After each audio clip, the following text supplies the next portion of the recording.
안녕하세요. 말씀 한 줌. 오늘은 여호수아 5장 1절에서 6장 7절까지 우리가 함께 살펴보도록 하겠습니다. 제가 본문을 먼저 읽을게요. 요단 서쪽의 아모리 사람의 모든 왕들과 해변의 가나안 사람의 모든 왕들이 여호와께서 요단물을 이스라엘 자손들 앞에서 말리시고 우리를 건너게 하셨음을 듣고 마음이 녹았고 이스라엘 자손들 때문에 정신을 잃었더라. 그때 여호와께서 여호수아에게 이르시되 너는 부싯돌로 칼을 만들어 이스라엘 자손들에게 다시 할례를 행하라 하시매 여호수아가 부싯돌로 칼을 만들어 할례산에서 이스라엘 자손들에게 할례를 행하니라. 여호수아가 할례를 시행한 까닭은 이것이니 애굽에서 나온 모든 백성 중 남자 곧 모든 군사는 애굽에서 나온 후 광야 길에서 죽었는데 그 나온 백성은 다 할례를 받았으나 다만 애굽에서 나온 후 광야 길에서 난 자는 할례를 받지 못하였음이라. 이스라엘 자손들이 여호와의 음성을 청종하지 아니하므로 여호와께서 그들에 대하여 맹세하사 그들의 조상들에게 맹세하여 우리에게 주리라고 하신 땅 곧 젖과 꿀이 흐르는 땅을 그들이 보지 못하게 하리라 하시매 애굽에서 나온 족속 곧 군사들이 다 멸절하기까지 40년 동안을 광야에서 헤매었더니 그들의 대를 잇게 하신 이 자손에게 여호수아가 할례를 행하였으니 길에서는 그들에게 할례를 행하지 못하였으므로 할례 없는 자가 되었음이었더라. 또 그 모든 백성에게 할례 행하기를 마침에 백성이 진중 각 처소에 머물며 낫기를 기다릴 때에 여호와께서 여호수아에게 이르시되 내가 오늘 애굽의 수치를 너희에게서 떠나가게 하였다 하셨으므로 그곳 이름을 오늘까지 길갈이라 하느니라.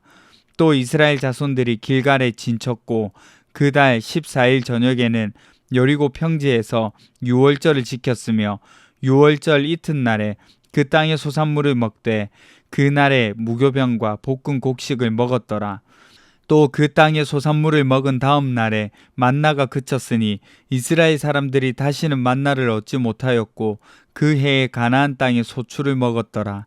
여호수아가 여리고에 가까이 이르렀을 때에 눈을 들어본즉 한 사람이 칼을 빼어 손에 들고 마주 서 있는지라.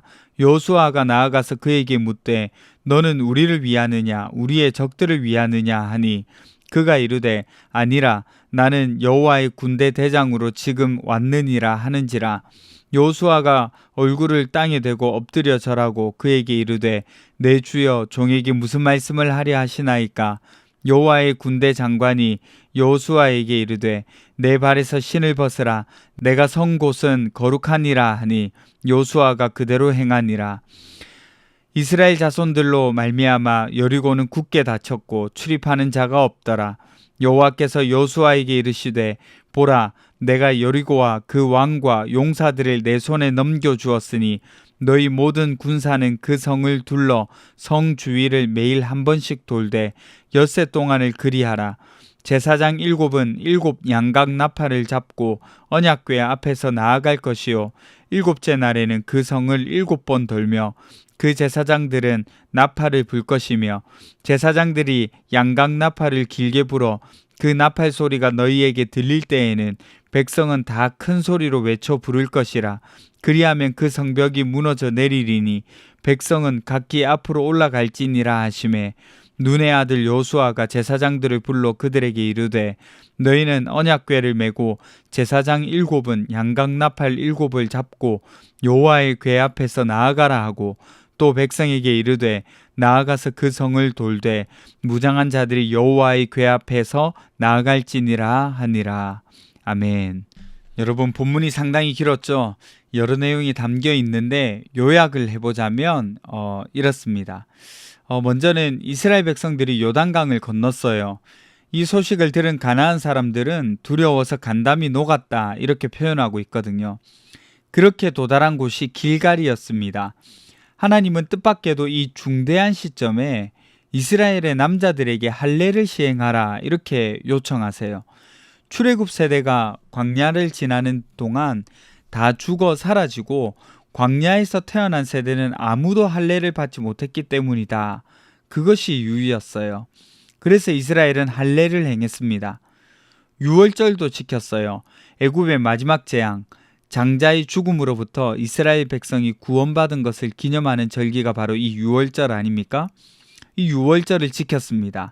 어린 양의 피를 문설주에 바른 이스라엘 백성의 집은 하나님의 영이 넘어갔죠. 그리고 이스라엘 백성들은 해방되잖아요. 이 절기를 가나안 땅에서도 지키게 됩니다. 그리고 길갈에서 가나안 땅에서 난 곡식을 먹음으로 만나가 그치는 일이 일어나죠. 여호수아가 여리고 성 근처에서 여호와의 군대 장관을 만나는 사건도 기록되어 있습니다. 이거는 전쟁의 주도자가 하나님이심을 선언하는 모습이에요. 그리고 하나님은 여리고 성을 함락할 하나님의 전략을 말해 주십니다. 그런데 그 방법이 예사롭지 않았어요. 침묵하고 나팔을 들고 행진하고 나팔을 불어야 했죠. 상식적으로 전쟁과는 거리가 먼 요청이었습니다. 너무나도 다른 방식이라서 당황스러웠어요. 그러나 하나님은 그렇게 하기를 요청하십니다. 여러분, 이제 오늘 이 본문을 통하여서 우리가 교훈을 얻어볼까 하는데요. 먼저는 정복보다 중요한 것이 정체성이라는 사실입니다. 여러분, 정체성에 대해서 살펴볼까 합니다. 무슨 말이냐면 이스라엘 백성은 이제 가나안 땅을 정복해야 하거든요. 그런데 그 이전에 하나님이 요청하시는 것이 있어요. 그건 바로 이스라엘의 정체성이 무엇인지 정확하게 하라는 거죠. 여러분, 오늘 본문에서 할례하는 것, 유월절을 지키는 것, 또 길갈, 이 모든 것이 이스라엘의 정체성을 새롭게 하는 하나님의 요청과 관련이 있다는 사실을 알고 계신가요? 길갈에 대해서 좀 더 말씀드리자면 수치를 떠나가게 했다 혹은 없애버리다 라는 단어가 여기에 등장하는데, 이 단어가 무슨 단어냐면 갈랄이라는 단어입니다.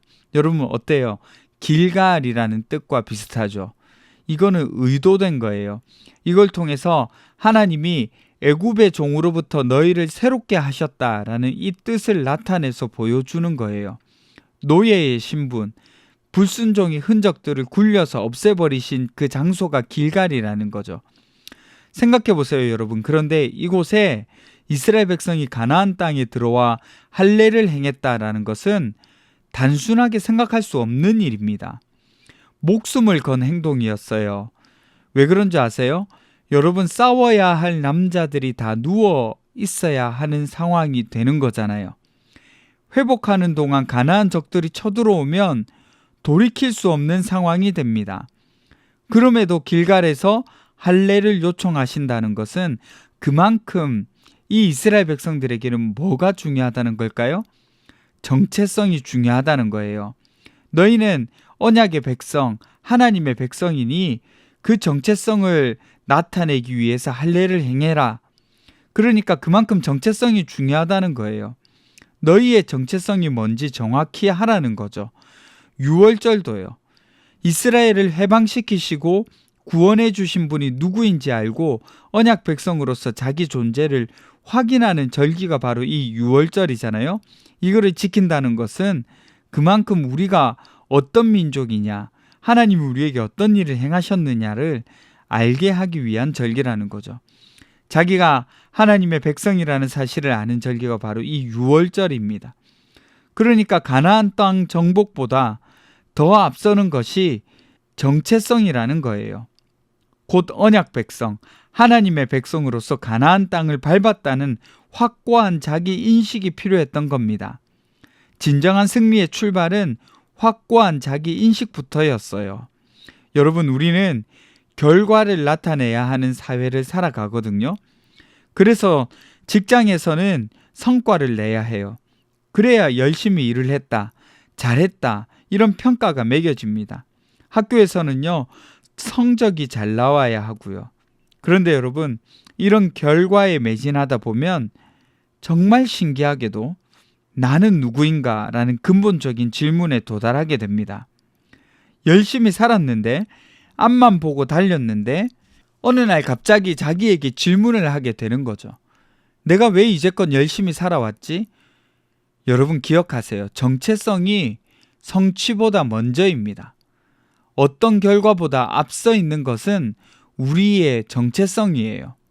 복음 안에서 새롭게 된 그리스도 안에 있는 하나님의 자녀됨이 우선입니다. 결과나 성과, 성적이 우리의 가치를 결정짓지 않아요. 정복보다 정체성을 중요시 하셨던 것처럼 말이죠. 빠르게 한 가지 더 살펴보려고 합니다. 이제 가나안을 정복하게 될 텐데 이 전쟁의 주인은 하나님이시라는 사실을 알려줍니다. 여호수아가 하나님의 군대 장관을 만나게 되잖아요. 그리고 모세를 부른 것 같이 여호수아도 동일하게 부르고 있습니다. 내가 선 곳은 거룩한 곳이니 신을 벗으라, 이렇게 말이죠. 그런데 하나님이 왜 군대 장관을 보내셨을까요? 여러분, 이스라엘 백성들은 군인이 아니었습니다. 훈련받은 사람들이 아니었어요. 그런 가운데 가나안 땅을 정복하겠다? 사실 현실적으로는 불가능한 일이죠. 그럼 이걸 가능하게 하는 일이 무엇일까요? 네, 하나님이 싸우시면 되는 거예요. 하나님이 먼저 앞서 싸우실 겁니다. 그래서 여리고를 무너뜨리는 방법도 하나님의 방법인 거예요. 여러분, 여리고는 크고 튼튼한 성이었습니다. 성벽도요, 2겹이나 있었어요.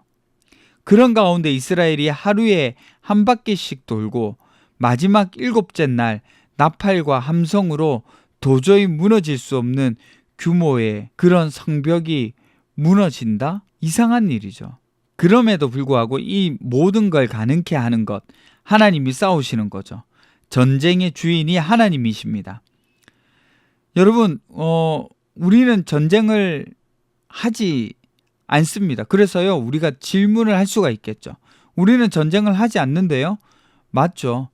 이스라엘과 같은 전쟁을 하지 않습니다. 하지만 우리 일상에서의 싸움은 계속해서 일어납니다. 계속해서 해결해야 하는 문제들이 있고요. 그걸 두고 씨름해야 하는 거죠. 그러면 부담을 느끼고 불안합니다. 그래서 우리는 하나님이 싸우시는 것을 기억해야 해요.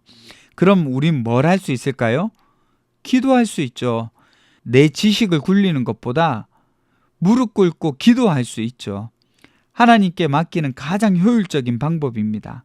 하나님을 인정하는 방법이죠. 이 사실을 기억하셨으면 좋겠어요. 여러분, 기도합시다. 첫 번째는요, 복음 안에 새롭게 된 우리의 정체성을 세상의 가치보다 먼저 두게 해주세요. 두 번째는 우리 삶에서 하나님이 주인이심을 인정하며 살아가게 해주세요. 우리 함께 기도하며 나가겠습니다.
하나님, 우리 정체성이 세상의 가치보다 훨씬 더 앞서고 중요하다는 사실을 기억하게 해주세요. 그리고 우리 삶에서 하나님이 우리의 주인 되셔서 하나님께 맡길 수 있는 저희들 될 수 있도록 도와주시옵소서. 감사드리며 거룩하신 예수님 이름으로 기도드립니다. 아멘. 여러분, 오늘도 하나님께 맡기며 나아가는 하루 되시기를 간절히 바랍니다.